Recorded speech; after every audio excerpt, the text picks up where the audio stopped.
કેમ છો? હું છું શિલ્પા. શિલ્પાસ કિચન રેસીપીમાં તમારું સ્વાગત છે. ફ્રેન્ડ્સ, આઈસ્ક્રીમ તો બધાની ફેવરેટ હોય છે, ખરું ને? તમને કઈ ફ્લેવરની આઈસ્ક્રીમ વધારે ભાવે મને કમેન્ટમાં કહેજો.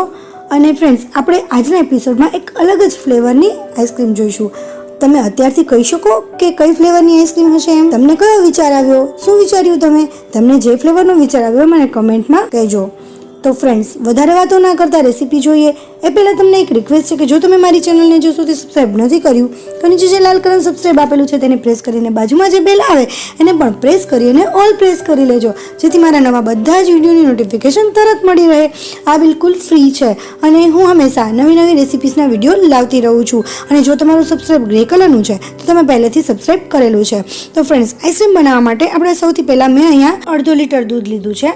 અને જ્યારે પણ તમે દૂધ લો છો તો એ ખાસ ધ્યાન રાખવાનું છે કે ફૂલ ફેટ હોવું જોઈએ, ગરમ કરી અને મલાઈ કાઢેલું ન હોવું જોઈએ. હવે એને આપણે એક પેનમાં ગરમ કરી લઈએ. તમે કોઈ પણ પેનમાં ગરમ કરી શકો છો, એમાં કોઈ પ્રોબ્લેમ નથી. હવે એમાંથી થોડું દૂધ આપણે ગરમ કરીશું અને થોડું દૂધ આપણે અત્યારે રાખી મૂકીશું. હવે દૂધ ગરમ થાય ત્યાં સુધીમાં આપણે એક બીજી પ્રોસેસ કરી લઈએ. જે થોડું દૂધ બાકી રાખ્યું છે એ દૂધ આપણે મિક્સર જારમાં લઈ લઈએ અને ત્યાર પછી એની અંદર આપણે કોર્નફ્લોર નાખવાનો છે. ફ્રેન્ડ્સ, કોર્નફ્લોર 1 ટેબલ સ્પૂન નાખવાનો છે. અને આ મેઝરમેન્ટ તમે પરફેક્ટ રાખશો તો તમારી આઈસ્ક્રીમ એકદમ સોફ્ટ અને ખૂબ જ ટેસ્ટી બનશે, બાર જેવી જ. હવે આ 1 ટેબલ સ્પૂન આપણે કોર્નફ્લોર નાખી દીધો છે. અને તમે ફરાળી બનાવવા માંગતા હોય તો એની જગ્યાએ તમે તપકીર પણ નાખી શકો છો. ત્યાર પછી GMS પાવડર આ રીતે પેકેટમાં આવે જ છે, એ તમારે 1 ટીસ્પૂન નાખવાનું છે. અને ત્યાર પછી આ રીતે CMC પાવડર આવે છે, એ તમારે 1/2 ટીસ્પૂન નાખવાનું છે. તો આ મેઝરમેન્ટ તમારે પરફેક્ટ રાખવાનું છે. આ 1/2 લીટર દૂધનું છે, બરાબર. હવે આને આપણે એકદમ ક્રશ કરી લેશું અને મિક્સ કરી લેશું, એટલે જે તમારું આ જે દૂધ હતું એકદમ ઘાટું થઈ જશે. હવે આ જે ઘાટું થઈ ગયું છે દૂધ, ત્યાં સુધીમાં આ પ્રોસેસ થઈ ગઈ આપણી. ત્યાં સુધીમાં આપણું જે દૂધ હતું ગરમ મૂક્યું હતું એ પણ દૂધ ગરમ થઈ ગયું છે. તમે જુઓ, એ પણ દૂધ સરસ ગરમ થઈ ગયું છે. હવે આપણે એની અંદર સુગર એડ કરીશું. અત્યારે મેં 4 ટીસ્પૂન સુગર એડ કરી છે, પરંતુ તમે તમારા ટેસ્ટ પ્રમાણે વધઘટ કરી શકો છો.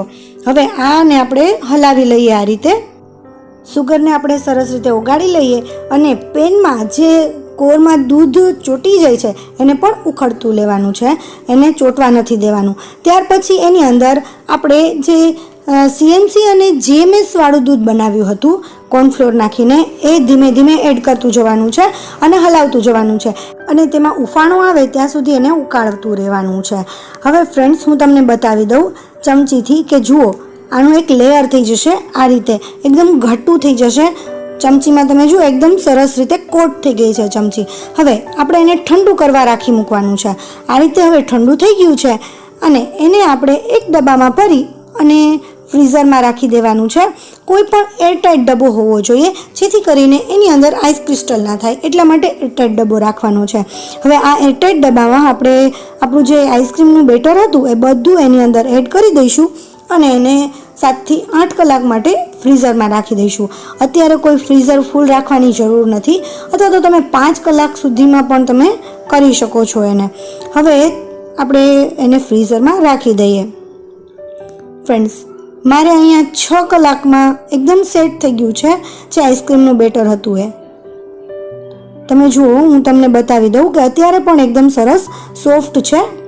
આ રીતે આરામથી નીકળી જશે. ત્યાર પછી આપણે એને એક બાઉલમાં લઈ લેશું. આપણી જે બધી આઈસ્ક્રીમ છે એ આપણે બાઉલમાં લઈ લેશું. તમારી પાસે કોઈ પણ બાઉલ હોય એમાં તમે લઈ શકો છો. હવે અત્યારે જે હું છે એ આ રીતે બીટરથી બીટ કરું છું. મારી પાસે આ રીતે ઇલેક્ટ્રિક બીટર છે. જો તમારી પાસે આ રીતે ઇલેક્ટ્રિક બીટર ના હોય તો તમે મિક્સર જારમાં પણ ક્રશ કરી શકો છો. મિક્સર જારમાં પણ ત્યાં સુધી આપણે ક્રશ કરવાનું છે જ્યાં સુધી એની ક્વોન્ટિટી ડબલ થઈ જાય અને એની અંદર જરા પણ આઈસ ક્રિસ્ટલ ના રહે, ત્યાં સુધી આપણે બીટ કરવાનું છે. બીટરથી પણ આપણે ત્યાં સુધી જ બીટ કરીશું. અને ફ્રેન્ડ્સ, હું તમને એક સિક્રેટ વાત કહું, એ કોઈ નહીં કહે તમને. બીટરનું રિઝલ્ટ વધારે સરસ આવે છે. જો તમારી પાસે બીટર હોય તો એનો જ યુઝ કરજો. ત્યાર પછી એની અંદર અડધો કપ જે વ્હીપ ક્રીમ આવે છે, જે કેક બનાવવા માટે નોન ડેરી ક્રીમ, એ તમને બેકરી કે જ્યાં કેક બનાવે છે અથવા તો કેકની વસ્તુ રાખે છે ત્યાંથી તમને મળી જશે. અને એ અડધો કપ લેવાની છે, એકદમ ઠંડી રાખવાની છે, જેનાથી આપણી આઈસ્ક્રીમ માર્કેટ જેવી એકદમ સોફ્ટ બને છે. અને હવે અડધી ચમચી જેટલું આપણે વેનીલા એસેન્સ નાખીશું અને એનાથી ટેસ્ટ ખૂબ જ સરસ આવશે આ એસેન્સથી. હવે એને ફરીથી આપણે બીટ કરવાનું છે. ત્યાં સુધી બીટ કરવાનું છે કે એની જે ક્વોન્ટિટી છે ડબલ થઈ જશે. હવે જે ક્રીમ છે એ પણ સ્મૂથ થઈ જશે અને તમે જુઓ આ રીતે બેટર રહેવું જોઈએ. એકદમ બહુ ઘાટું પણ નહીં અને સાવ પતલું પણ નહીં. રિબિન કન્સિસ્ટન્સી કહેવાય. એ રિબિન કન્સિસ્ટન્સીમાં આપણું બેટર તૈયાર થઈ જવું જોઈએ. ત્યાર પછી હવે આપણે બીટરને એક સાઈડમાં રાખી દઈએ અને અડધું જે આઈસ્ક્રીમનું છે એ એક બાઉલમાં કાઢી લઈએ. અડધું અડધું કરી લેવાનું છે. અડધું આપણે એમાં ને એમાં રાખીશું અને અડધું બીજા બાઉલમાં લઈ લઈશું. હવે આપણે અડધાનું શું કરશું અને અડધાનું શું કરશું હમણાં હું તમને બતાવી દઉં છું. ત્યાર પછી મેં અહીંયા ચીકુ લીધા છે. ફ્રેન્ડ્સ, તમને ખબર પડી ગઈ હશે કે આપણે કઈ ફ્લેવર બનાવીએ છીએ. અહીંયા મેં 3 ચીકુ લીધા છે. મારા ચીકુની સાઇઝ મોટી હતી. એની અંદરથી બી અને જે ઝીણા ઝીણા બી આવે છે, વ્હાઇટ પાર્ટ એકદમ ચીકણો હોય છે, એ બધો કાઢી લીધો છે અને સરસ આપણે મિક્સર જારમાં ક્રશ કરી લેશું. એકદમ એની પેસ્ટ બનાવી લેવાની છે. આ રીતે નાના મિક્સર જારમાં સરસ પેસ્ટ બની ગઈ છે. એટલે આપણે પેસ્ટ તૈયાર છે અને હવે આ પેસ્ટ જે છે એ આપણે કેમાં નાખીશું? એક અડધું જે બાઉલ હતું એમાં આપણે એ પેસ્ટ બધી એડ કરી દઈશું. ફ્રેન્ડ્સ, આટલાથી આપણું કામ પૂરું નથી થઈ જતું, કારણ કે ખાલી મિક્સ આ રીતે કરી નાખશો તો એની અંદર આઈસ ક્રિસ્ટલ પણ બનશે અને થોડી હાર્ડ બનશે. એટલા માટે તમારે આ રીતે ખાલી મિક્સ જ નથી કરવાનું અને એને ફરીથી આપણે શું કરવાનું છે એ જોઈ લઈએ. આ રીતે ઢાંકણામાં પણ આપણે થોડું ચીકુ લાગી ગયું હતું એ પણ લઈ લઈએ. હવે ફ્રેન્ડ્સ, અહીંયા મેં gel colour, food gel colour આવે છે એ લીધો છે, બ્રાઉન કલર. આ ચોકલેટ કલર છે પણ કલર જ છે, એમાં ચોકલેટ ફ્લેવર નથી આવતી. તો એ હું એક જ ટીપું એની અંદર એડ કરું છું. આ બિલકુલ ઓપ્શનલ છે. મારે કલર થોડો એનો ડાર્ક કરવો છે એટલા માટે મેં એડ કર્યું છે. તમારે કોઈ ન નાખવું હોય તો એ કોઈ નાખવાનો જરૂર નથી. એનાથી ટેસ્ટમાં કોઈ પણ ફેરફાર નથી થતો. હવે આને ફરીથી બીટરથી મિક્સ કરવાનું છે.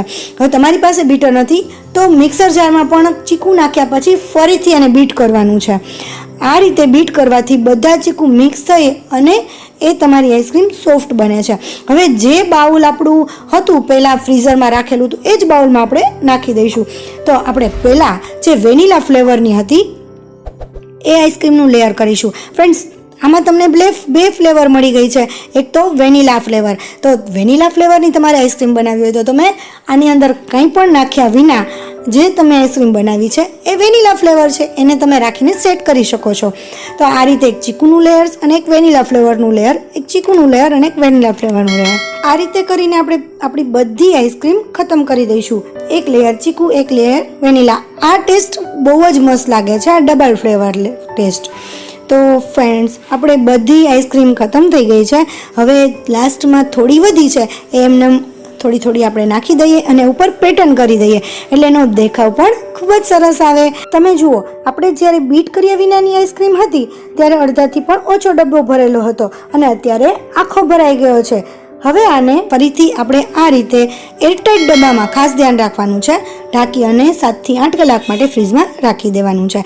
હવે 7 કલાક થઈ ગઈ છે ત્યાર પછી આપણે ચેક કરી લઈએ કે આપણી આઈસ્ક્રીમ કેવી થઈ ગઈ છે. જુઓ તમે, આપણે ડિઝાઇન પણ સરસ લાગે છે આ રીતે અને આપણી આઈસ્ક્રીમ પણ એકદમ સોફ્ટ અને મસ્ત બની ગઈ છે. જુઓ બાઉલમાં, આનો ટેસ્ટ ખૂબ જ સરસ લાગે છે. તમે આ ફ્લેવર ટ્રાય ન કરી હોય તો એક વખત જરૂર ટ્રાય કરજો. અને હવે આને ઉપર ચીકુથી ગાર્નિશ કરી દઈશું. ફ્રેન્ડ્સ, તમને મારી રેસીપી કેવી લાગી એ મને કમેન્ટ કરીને જરૂર કહેજો. આમ તો જો કે તમે મારી રેસીપી અહીંયા સુધી જોઈ છે તો તમને જરૂર ગમી હશે તો એક લાઇક આપી દેજો અને જો સબસ્ક્રાઈબ ના કર્યું હોય તો આવી નવી વાનગી જોવા માટે ચેનલને સબસ્ક્રાઈબ કરી લેજો. Thank you for watching. Next recipe સાથે ફરીથી મળીશું. ત્યાં સુધી બાય બાય.